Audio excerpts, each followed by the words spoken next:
Fala pessoal, tudo certo? Vamos falar um pouquinho então de defesa contra eumintos. Deixa eu tomar uma água aqui, porque hoje o dia tá frio e tá seco.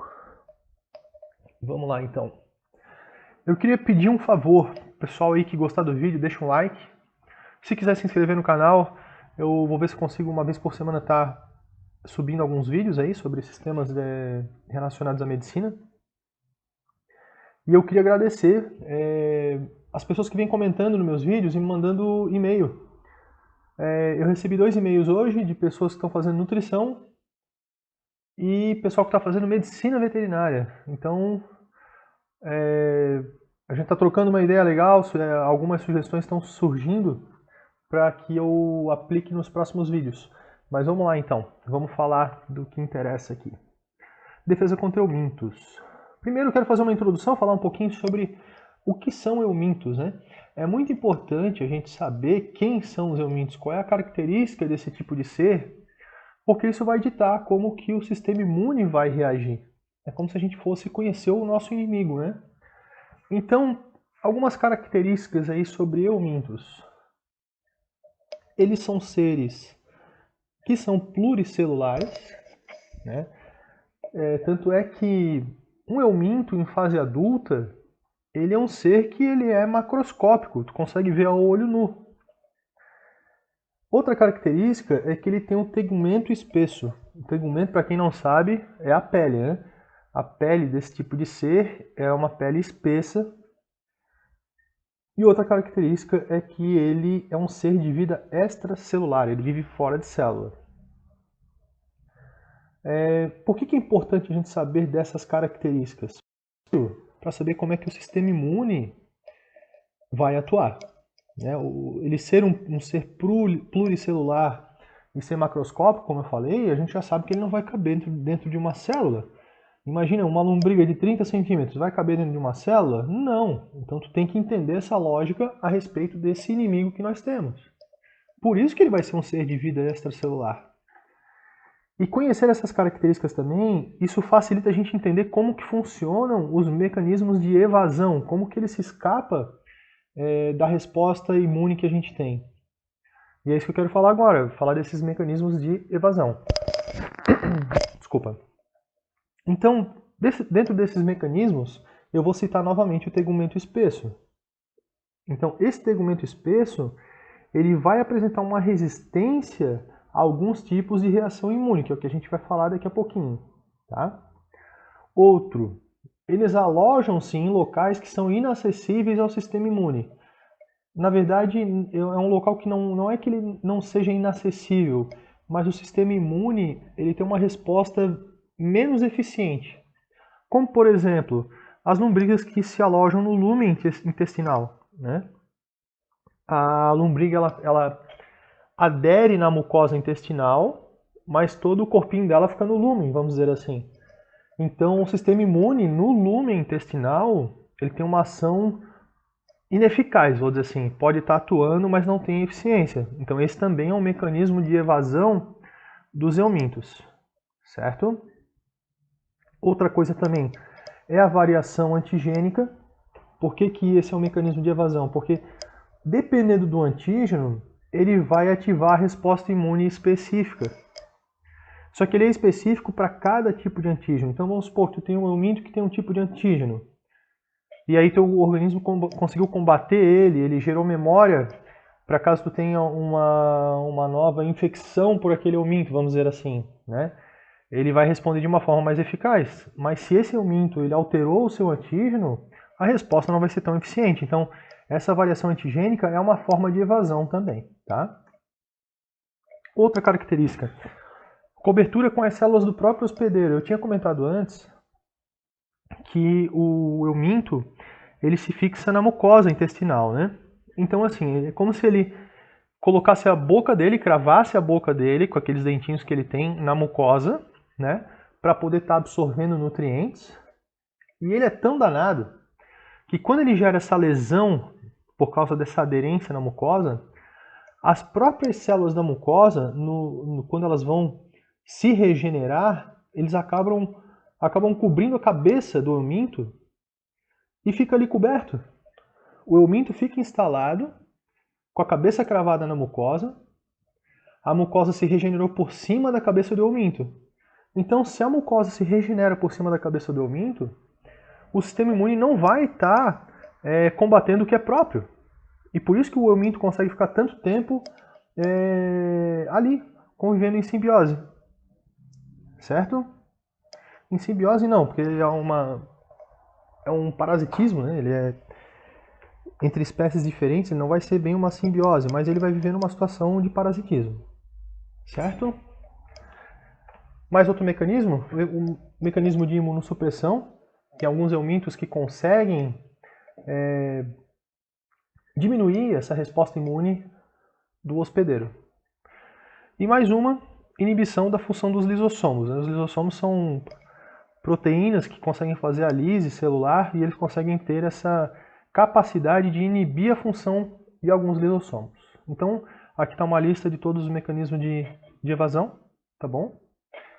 Então, com relação à defesa contra eumintos, né, vamos falar da imunidade inata e adaptativa. O que ativa na inata e o que ativa na adaptativa? Vamos começar pela inata. Na inata a gente tem fagocitose. Ah, existe fagocitose? Pô, eu falei no começo que tem euminto que chega a 30 centímetros de comprimento e não tem fagocitose. Só que os fagócitos, eles não vão conseguir fagocitar um euminto, mas eles conseguem liberar citocinas em cima do euminto. Né? Entre eles, o que vai mais liberar esse tipo de citocina é o neutrófilo, só que ele acaba sendo ineficiente por causa do tegumento espesso dos parasitas. Então, quando fala assim na imunidade inata, os fagócitos eles são ativados?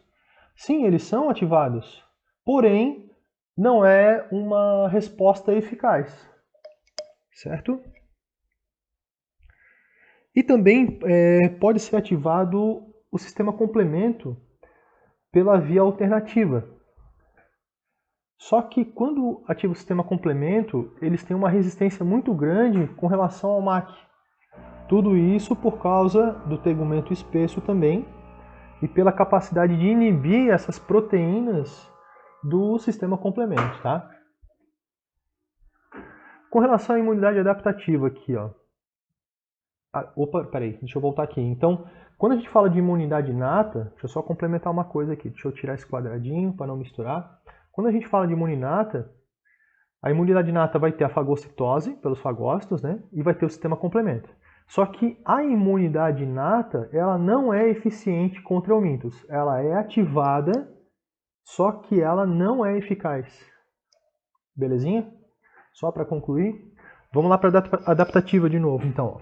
Então, na imunidade adaptativa, a gente vai ter a imunidade... Eu coloquei aqui imunidade celular, mas está errado, tá? Eu vou editar isso aqui no vídeo. Mas a imunidade humoral, que é mediada por T helper 2, certo? Nós vamos ter a produção de IgE e ativação de eosinófilos. A gente vai ter diferenciação de células T naive em T helper 2. Que esse terceiro quadro está vinculado com o primeiro aqui, né? Eles estão na sequência. Opa! Então, na imunidade adaptativa é isso aqui, ó. Imunidade humoral mediada por T2, a produção de IgE e ativação de eosinófilo e a diferenciação de célula T naive em T helper 2. Ou seja, juntando tudo aqui, é imunidade humoral relacionada à imunidade adaptativa, tá? Vamos fazer então defesa contra eumintos. Eu vou fazer aquele mapa mental dinâmico aqui. Então, quando a gente fala de defesa contra eumintos, qual que é o objetivo do nosso corpo para se defender dele? Primeiro de tudo, é querer expulsar esse euminto. Depois, querer destruir esse euminto. Só que quando a destruição não funciona e nem a expulsão funciona de uma forma eficiente, o que pode acontecer é de essa ação do euminto ele provocar granuloma e fibrose. Tá? Vamos entender como é que a gente pode chegar nesses três objetivos. Então vamos supor que que tu tem o euminto. Tu não. Vamos supor que o amigo tem euminto, né? Tu não tem euminto, o amigo tem. Então, o que o corpinho do amigo vai querer fazer, né? Como é que ele vai funcionar esse sistema imune? Então, ele pode ativar aqui, ó. Uma célula PC pode reconhecer esse antígeno aqui e ativar o sistema complemento. Tá? Vamos partir por essas duas vias aqui, ó. Mas eu vou partir primeiro pela PC, que eu vou chegar na imunidade específica, tá? Então, a APC, uma célula dendrítica, foi lá, pegou esse antígeno, botou esse antígeno lá no MHC de classe 2, que é onde ele vai apresentar esse antígeno. Para quem que ele apresenta esse antígeno aqui, ó? Ele apresenta para uma célula T naive, certo? Lá naquela portinha lá no MHC de classe 2. Fechou? Essa célula T naive, como ela já entendeu que esse peptídeo está relacionado com o euminto, ele vai estimular uma diferenciação maior de T helper 2. Como que ele vai liberar esse T helper 2? Baseado nas citocinas que ele vai liberar, que esse linfócito T naive vai liberar, que é interleucina 4, IL-5, IL-13, tá? Por que ele acaba liberando essas citocinas? Tudo isso vai depender do antígeno que ele está reconhecendo aqui, tá? Se for protozoário, já é outro tipo de citocina que esse linfócito T naive vai liberar. Beleza? Vamos continuar então? Então, a célula T naive começou uma diferenciação maior em T helper 2. Esse T helper 2 aqui, ele vai estimular a síntese de linfócito B, citocinas como IL-5, IL-13 e IL-4. O que essas citocinas vão fazer aqui, ó? O linfócito B, ele vai começar a ter uma estimulação a sintetizar IgE. Tudo isso por influência das interleucinas 4 e 5, certo? A interleucina 5 vai estimular eosinófilos, vai estar ativando eosinófilo também, tá? E ó, quando junta IgE com eosinófilo, isso aqui dá uma briga boa, tá? Mas vamos continuar em citocinas aqui.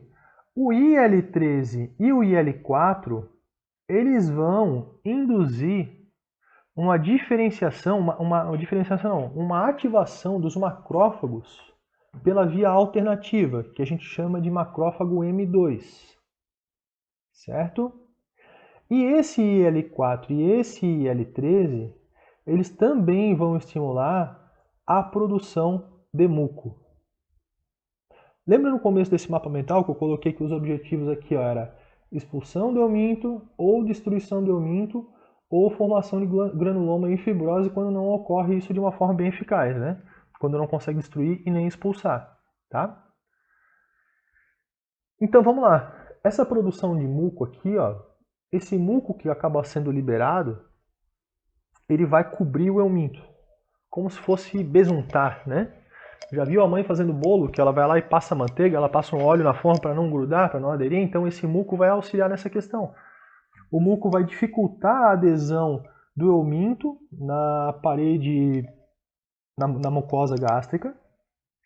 E esse muco ele tem uma ação como se fosse de uma citocina. O euminto ele fica mais vulnerável mesmo.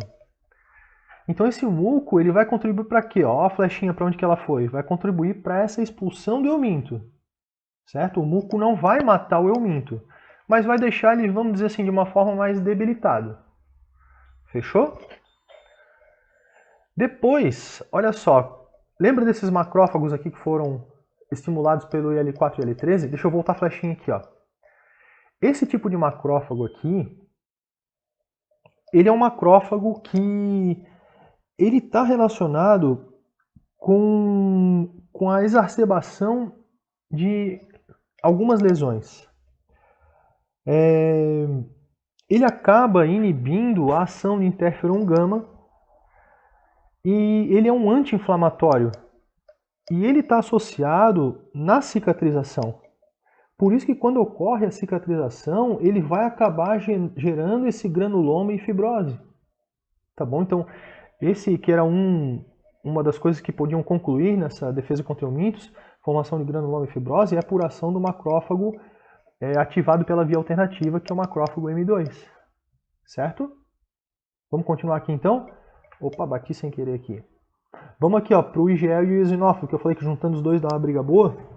Então, ó, o IgE, que é um anticorpo, ele vai se ligar ao euminto, à parede do euminto. Qual é a parte do anticorpo que vai ligar? É aquele terminal FAB, que é o terminal variável. Quando esse anticorpo ligou no euminto, o que acontece? Vai ficar para fora aquela pontinha do anticorpo, que a gente chama do terminal constante, né? Que é onde o eosinófilo vai chegar lá. Então, o eosinófilo vai conectar aqui no euminto também pelo terminal constante, terminal FC. Então, se tem o euminto, chegou a IgE e chegou o eosinófilo para ligar no IgE, esse eosinófilo aqui, ele acaba liberando grânulos, né? Esses grânulos vão estimular para poder matar esse euminto aqui, certo?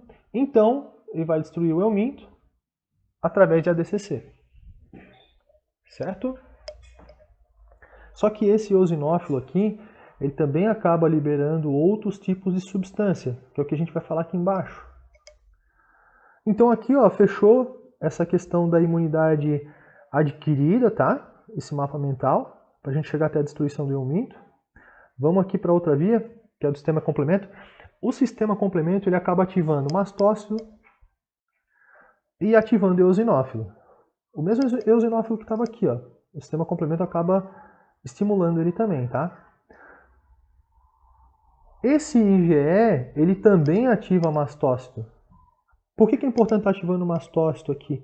Mastócito e eosinófilo. Porque eles vão acabar liberando algumas citocinas, né?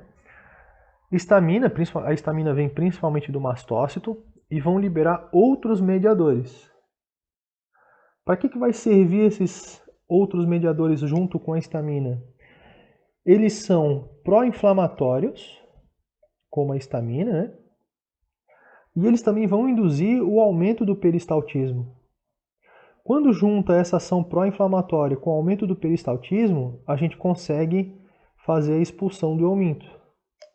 A motilidade ela consegue estar mais forte por ação desses mediadores, tá? Então é onde a gente consegue chegar na expulsão do euminto aqui. Tranquilinho? Então, gente, era isso aí, tá? O mapa mental era esse. Eu acredito que é bem tranquilo. Se eu acabei esquecendo alguma coisa, pode deixar aí nos comentários, não tem problema nenhum. Tá certo? Eu agradeço por quem viu o vídeo até o final e até o próximo. Um grande abraço.